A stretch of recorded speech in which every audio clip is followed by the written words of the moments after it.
I remember the first time I told my family I wanted to dedicate my life to healing the earth, to turning broken city blocks into lush, breathing ecosystems. They looked at me like I'd suggested I was trying to fly to the moon. My mother's face twisted with disbelief. My father scoffed, "You're wasting your time with that ridiculous dream. You're not some nature hero. You're just a kid with a pipe dream." My siblings? They laughed behind my back, calling me naive, calling me crazy. They told me it was a joke, something I'd grow out of, like a phase. And when I refused to back down, they told everyone I was an embarrassment, that I'd failed before I'd even started. That moment, standing there, voice trembling but heart pounding, felt like the world had collapsed under my feet. They dismissed my passion with sneers and dismissive glances, telling me I'd never survive outside the safety of their expectations. I was a fool in their eyes, chasing an impossible fantasy, and I knew then that I'd be called a failure for daring to believe otherwise. But I couldn't stop. The more they mocked, the more I felt the pull to prove them wrong. I quit my steady job as an ecological researcher, discredited, silenced by corporate interests, dismissed as paranoid for uncovering truths they didn't want known. It was a cruel blow, one that almost broke me. Yet I turned away from the noise, into the abandoned, derelict corners of the city where nature's resilience was already fighting back. Gray concrete, rusted fences, broken windows. They looked like ruins, but to me, they were canvases. I rolled up my sleeves, scraped away decades of neglect, and started planting. First tiny seeds, then greens sprouting up like miracles. I turned vacant lots into thriving gardens, transforming decay into lush green oases. The skeptics called it futile, said I was wasting my time, that it was no way to live, that I'd never make a real difference. But I kept going, one step at a time, pushing through setbacks, facing vandalism, drought, and bureaucratic obstacles. Every failure was a lesson. Every small victory fueled my resolve. Years passed. That once barren lot blossomed under my hands into a vibrant, sustainable farm. Vegetables, herbs, fruit trees, life bursting from concrete cracks. I developed methods, regenerative practices that restored soil, revived ecosystems, and built community. News outlets picked up my story, and suddenly I was invited to speak at conferences, to share my work. I watched from afar as the world started to listen, to change, to embrace what I'd built. My small urban farms became models for sustainable city living. I had done what many said was impossible. And then I returned home.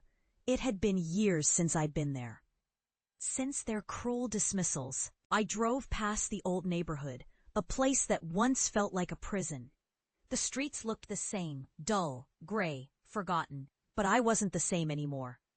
I stepped out of the car and made my way to the house where I grew up, heart pounding with a mix of anticipation and defiance. They were there, gathered in the living room, faces lined with age, some with skepticism, some with curiosity.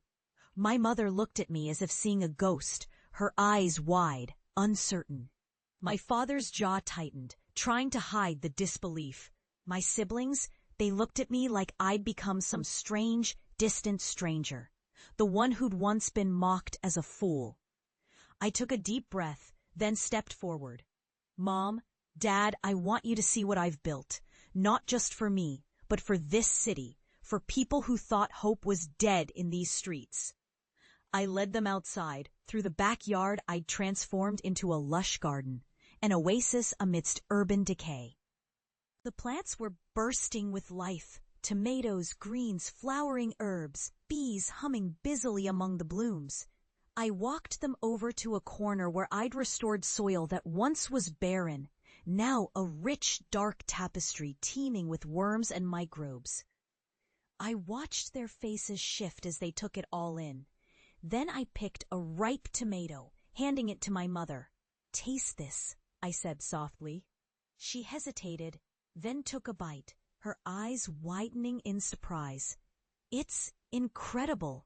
My father looked around, his tough exterior cracking. How did you do all this? Because I refused to give up, I said. Because I believed in the power of what I was doing, even when everyone else said it was pointless. This is what happens when we listen to the critics and dismiss what's possible. I proved them wrong, every single one. There was silence, a long, heavy silence. Then my mother's voice caught. We should have believed in you.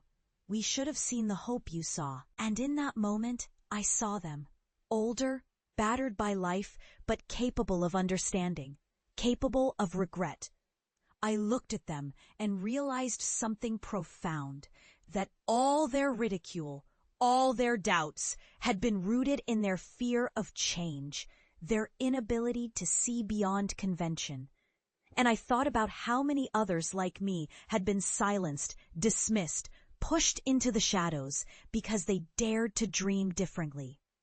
But I also saw how change is inevitable, how resilience grows when we nurture it, whether in soil, in community, or within ourselves. I knew then that my journey wasn't just about urban farms. It was about proving that transformation is possible, no matter how broken the past seems, no matter how loud the voices that tell you it's impossible. And as I looked into their eyes, I felt an unshakable sense of peace, because I had turned the soil of doubt into a garden of hope. That day, I left them with more than just vegetables and flowers. I left them with a lesson that perseverance, passion, and unwavering belief in what's right can turn even the most derided dream into a beacon of truth. And I knew with absolute certainty that the greatest harvest was still ahead.